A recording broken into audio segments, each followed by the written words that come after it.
Bonjour, bienvenue si vous nous rejoignez pour ce LCI Midi. On va prendre la direction de Moscou avec le général Jean-Paul Paloméros. Bonjour, merci d'être avec nous. Aglaé Chechova, merci beaucoup. Ça tombe bien que vous soyez là. On va décrypter le silence de Moscou dans un instant. Et Grégory Phillips, merci Grégory d'être avec nous. Que se passe-t-il? Pourquoi on se pose cette question du côté de Moscou? Eh bien, parce que c'est un silence radio, quasi, du côté du Kremlin après les deux opérations pourtant très spectaculaires. Vous voyez ces images, c'était hier notamment celle visant le pont de Crimée, le pont de Kerch, autrement appelé le pont de Vladimir Poutine. Jusqu'à présent, ce type d'attaque de Kiev entraînait des réactions immédiates russes et bien souvent le recours à la menace nucléaire. Et pour le moment, seul le porte-parole de Vladimir Poutine s'est exprimé pour une déclaration, vous allez le voir, et c'est surprenant, très mesurée.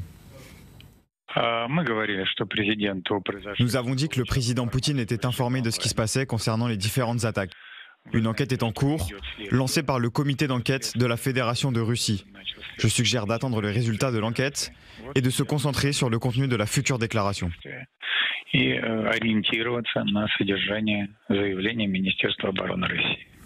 Quand je vous disais que c'était peu habituel. Alors pour le moment, le même Dmitri Peskov est en train de s'exprimer, bien évidemment. Il parle de l'attaque d'hier. Dès que la traduction sera faite, bien évidemment, on vous le diffusera. D'abord, sur cette réaction mesurée, sur ce silence, on parlera des militaires d'ailleurs qui s'en inquiètent. Quel est votre... vous connaissez bien la Russie, vous connaissez bien ce monde, les arcanes du Kremlin. Comment vous l'expliquez ? Non, je ne connais pas assez les arcanes du Kremlin, mais je connais assez Vladimir Poutine depuis 25 ans. Quand il se passe quelque chose de vraiment grave, il se cache. Et c'est pas seulement les diminutions de son emploi du temps qu'on a remarqué, par exemple en avril, une agence presse, Agentство, a publié le calendrier des absences de Poutine. Donc son diminution de son activité est notable, mais souvenez-vous peut-être quand on a tué Nemtsov sous les murs de Kremlin, Poutine est disparu pendant 2 semaines.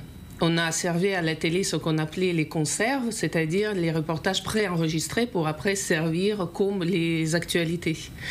Et hier, par exemple, à la télé russe, j'ai vu des informations relatées par les blogueurs qu'il y avait 40 secondes qui étaient consacrées à ces attaques sur les missiles, sur les avions capables de porter les missiles nucléaires. C'est quand même une grave attente.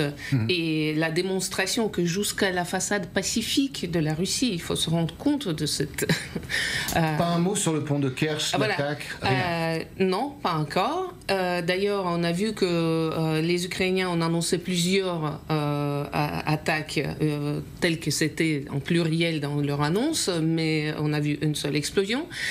On sait que maintenant la Russie va redouter de nouvelles opérations comme ça, mais la disparition de Poutine, c'est pas nouveau, c'est comme ça. Il faut l'observer attentivement pour le voir et analyser. Vous verrez que c'est son modus operandi, attendre que ça se calme et après, sans être entaché par ces nouvelles désagréables, apparaître de nouveau sur les écrans en vainqueur et en guerrier. Général Paloméros, parlons justement de ce guerrier. En général, quand ça va mal, quand votre pays est frappé sur des cibles symboliques, notamment hier le pont de Kerch, le chef de guerre doit être présent, et là, rien, silence. Je crois qu'il doit y avoir que Medvedev, comme d'habitude, qui s'exprime, et encore sur les réseaux sociaux. Oui, pour rejoindre ce que vous venez de dire, dans les moments importants, certains diraient « M. Poutine prend son temps ». Et à la limite, vu les dernières attaques portées par les Ukrainiens, il n'a pas forcément tort, parce que c'est quand même une grave défaillance du système de défense russe qui est en jeu. Et sans vouloir se mettre ni dans sa tête ni à sa place, qu'est-ce qu'il peut faire ? C'est quand même des intérêts, vous l'avez dit, des intérêts stratégiques. La nouvelle doctrine nucléaire russe indique que ce cas de figure pourrait déclencher. Il ne peut pas mener des campagnes plus terrifiantes que celles qui mènent aujourd'hui en Ukraine. Il peut toujours peut-être essayer d'augmenter, mais il peut évidemment cibler le pouvoir ukrainien. Ça sera peut-être sa réponse. Il ne peut pas aller plus loin dans la violence sur le front parce qu'ils sont en train de donner le maximum de leur force. Donc finalement, ce silence, il est pratiquement logique. Il est pratiquement logique. Et presque rassurant, parce qu'on pourrait l'interpréter comme une analyse assez objectivée des risques, des menaces et des enjeux. Maintenant, voilà, ce n'est qu'une interprétation. Peut-être que dans 24 heures, on dira autre chose. Alors, on écoutera bien évidemment le porte-parole, je vous le disais, du Kremlin qui s'exprime en ce moment. Peut-être qu'il nous donnera quelques indications et vous verrez que certains militaires, notamment britanniques, redoutent l'utilisation avec des degrés divers, d'ailleurs, de l'arme nucléaire. Alors, ce qui est sûr, Grégory Phillips, c'est que les Américains ont été très surpris. Vous allez voir même, d'ailleurs, qu'ils regrettent un peu ce qu'ont fait les Ukrainiens. D'abord, la porte-parole de la Maison-Blanche. Est-ce que Donald Trump savait ou pas? Écoutez cette réponse. Le président Trump a-t-il été informé à l'avance par l'Ukraine de l'imminence de l'attaque? Il ne l'était pas. Grégory, c'est court comme réponse, mais ça en dit long quand même. Oui, ça en dit long. Ça dit que c'est en tout cas ce que disent les Ukrainiens, que Zelensky n'a pas demandé le feu vert de la Maison-Blanche pour lancer ces opérations extrêmement spectaculaires. C'est ça le terme que vous avez employé tout à l'heure. Ça dit aussi que l'opération était tellement sous les radars que les services de renseignement n'ont pas vu ces préparatifs. Je rappelle que pour le bombardement par des drones, des aéronefs à 5000 km de Moscou, on parle de 18 mois de préparation. Et donc c'est passé à ce point sous les radars que même les services de renseignement les plus pointus du monde, à savoir les Américains, n'ont rien vu venir. Voilà le constat. Juste un mot sur le silence de Poutine, ce silence assourdissant. Aglaé parlait de mauvaises nouvelles qu'il est difficile de commenter. Je pense qu'on peut même aller un peu plus loin dans la gradation. Ce qu'on a vécu depuis ce week-end, c'est la preuve de la faiblesse de la Russie. Poutine, évidemment, depuis 3 ans, et il y a encore quelques semaines, sur la place rouge, avec ce défilé militaire, faisait une démonstration de force. Il veut montrer sa force à lui, la force de son pays, la force de son armée. Et qu'est-ce que... Avec comme la protection antimissile, quand même. Évidemment. Anti-drone aussi. Et à l'inverse, qu'est-ce que les Ukrainiens ont réussi à prouver? C'est la grande faiblesse de la Russie, y compris dans des zones extrêmement éloignées. Donc évidemment, c'est délicat pour lui de commenter ça. On va écouter dans un instant l'émissaire spécial. Vous allez voir qu'il est très critique, l'émissaire spécial de Donald Trump. Général, si les Ukrainiens ne préviennent plus les Américains, c'est qu'a priori ils n'ont plus besoin peut-être pour le moment parce qu'ils en sont privés du renseignement, mais est-ce que c'est également une défiance parce qu'il y a eu quelques fuites symboliques, stratégiques? Les Ukrainiens se méfient tout simplement de ce que pourrait faire l'administration Trump s'il devait leur dire les futures opérations spéciales. Oui, c'est occupez-vous de mes amis, de mes amis, oui, c'est ça, mes ennemis, je m'en occupe. C'est le problème de la confiance qui est quand même largement entamée. Enfin, on a vu la succession de déclarations américaines qui ne peut laisser les Ukrainiens que méditer sur le besoin de travailler en autonomie. Je ne pense pas que les alliés européens aient été non plus avertis. Écoutez, Zelensky assume ses actes, il assume cette frappe dans la profondeur et il sait profiter, comme vous le disiez, des faiblesses russes. Alors il faut pas faire un amalgame, me semble-t-il, sur cette notion de faiblesse. Les Russes sont en train de produire de nombreux missiles de croisière en nombre extraordinairement important. Leur économie de guerre tourne à plein. C'est vrai aussi pour les drones. Donc, c'est une faiblesse relative, mais c'est une faiblesse vis-à-vis de la protection, effectivement, de leur pays. Et c'est là que le coup est rude.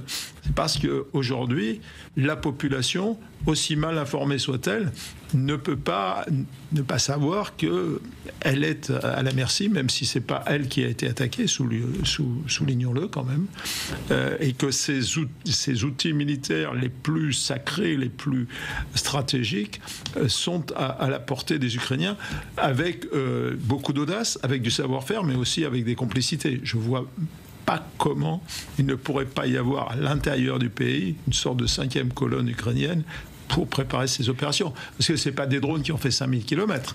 On a bien compris.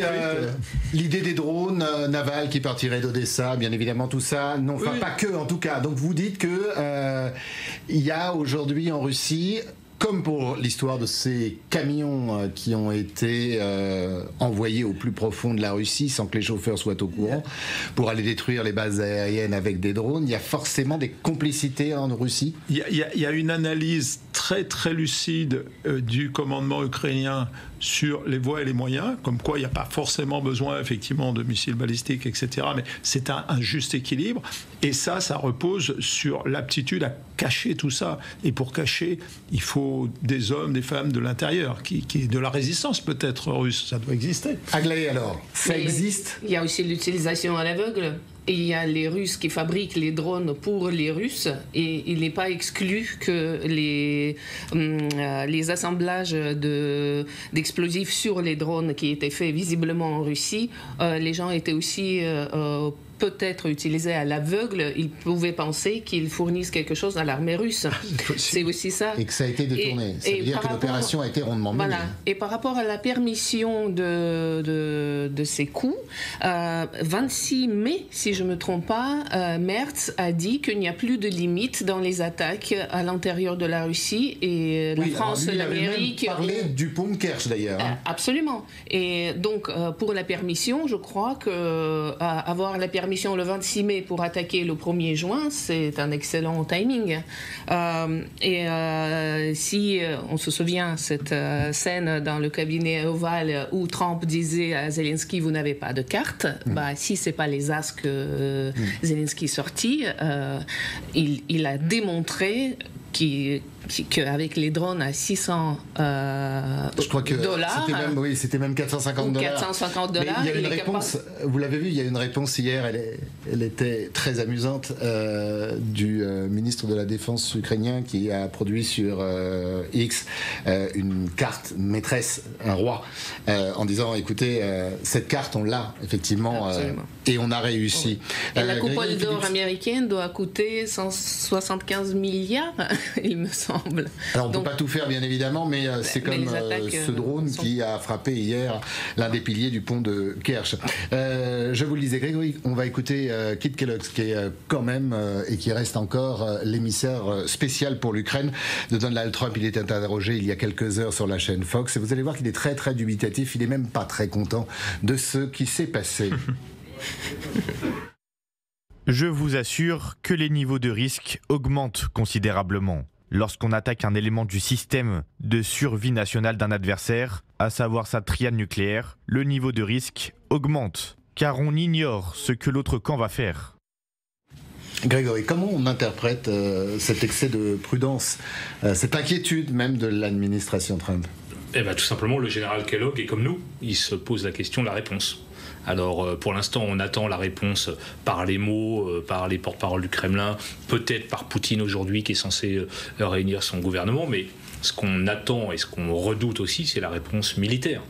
On sait que le recours, par exemple, au missile Orychnik mis en avant lors du défilé militaire du 9 mai est une réponse possible. D'ailleurs, il y a déjà eu une démonstration, je crois, sur la ville de Dnipro. Il n'y avait pas de destruction après cette démonstration. Non, mais il y avait une utilisation du missile Orychnik comme un message à blanc en disant regardez, on est capable. C'était sur Dnipro, je crois, si je ne dis pas de bêtises, il y a quelques mois, sans tête nucléaire évidemment à l'intérieur, mais il y avait cette démonstration.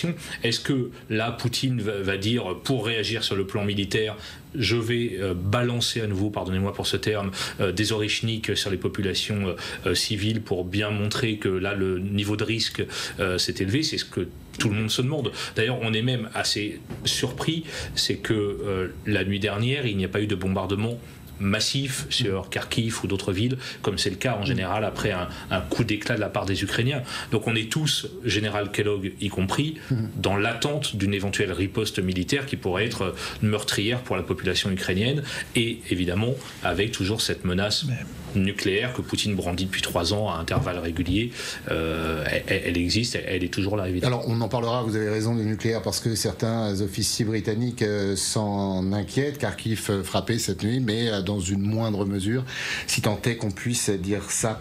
Général Paloméros, comment vous analysez cette prudence américaine? Est-ce qu'il se désolidarise ou est-ce que, et c'est un militaire, le général Keith Kellogg, c'est un bon connaisseur de cette région, est-ce qu'il a raison de s'inquiéter? On s'inquiète depuis le début de cette guerre et on est tout en droit de s'inquiéter. Une grande puissance, on ne va pas revenir sur les causes et les conséquences de cette guerre. Bien sûr qu'on sait que les Russes ont de forces nucléaires, mais les Ukrainiens sont dans un réflexe vital. Ils voient une pression s'accentuer à leurs frontières, il faut le reconnaître. Peut-être qu'ils se disent que ça va être extrêmement difficile cette fois-ci de tenir.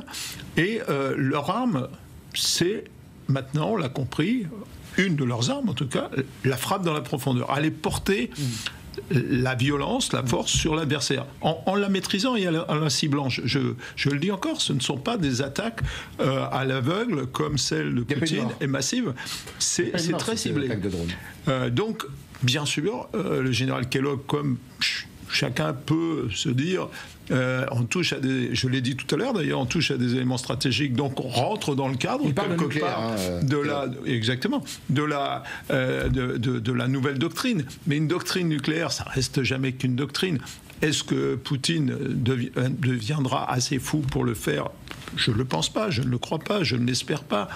Mais on ne peut pas dénier aux Ukrainiens, c'est là que je veux en venir, le droit de se défendre, et ils le font bien et avec courage.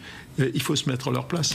Je vous le disais, il y a quelques instants, le porte-parole de Vladimir Poutine s'est exprimé depuis le Kremlin, Dmitri Peskov. Alors que dit-il de ces dernières attaques, notamment contre le pont de son patron, Vladimir Poutine? Est-ce qu'il va y avoir une réponse russe? Et que veut dire aujourd'hui, quel est le message que le Kremlin veut envoyer aux Ukrainiens et à nous aussi, les alliés? Écoutez. En effet, il y a eu une explosion. Rien n'est endommagé. Le pont est fonctionnel. Visiblement, Kiev continue. Le régime de Kiev poursuit ses tentatives d'attaque des infrastructures russes. La partie russe prend les précautions qui s'imposent compte tenu de la nature bien connue et compréhensible du régime de Kiev. Aglaé, comment traduire alors tout va bien, le pont fonctionne. Pour le moment, il est toujours fermé quand même, et au trafic ferroviaire et à la circulation. Mais là aussi, on a un Peskov très calme. On minimise, en fait, il n'y a pas de superbe opération, il n'y a pas un coup d'éclat des Ukrainiens, il ne s'est rien passé. Très bien, Madame la Marquise. Ouais. Si le patron ne s'exprime pas, on ne court pas devant le train pour le faire, c'est sûr. Est-ce que c'est rassurant ou est-ce que ça cache quelque chose ? Ça cache toujours quelque chose. En plus, connaissant Peskov, il a la langue pour ne pas dire la vérité. Là, on peut presque affirmer que presque tout, sauf que le pont est fermé, est vérité. La Russie doute des prochaines attaques, ça c'est sûr. Mais c'est les commentaires, c'est les réactions qu'on commente. Je préfère commenter plutôt les faits. Comment vont être prises des mesures. On sait que déjà dans la région d'Irkoutsk, il y a des dizaines de kilomètres de bouchons, des grands parce que les camions sont complètement à l'arrêt, ils sont fouillés, contrôlés. Voilà. Il y a un climat de psychose qui va s'emparer des Russes. Il va y avoir des têtes coupées également. Oui. Et on parlait aussi d'un des chauffeurs qui peut-être été étouffé par les gens qui... on a vu cette image, alors elle n'a pas été vérifiée, bien évidemment. Aussi, ça remonte la psychose.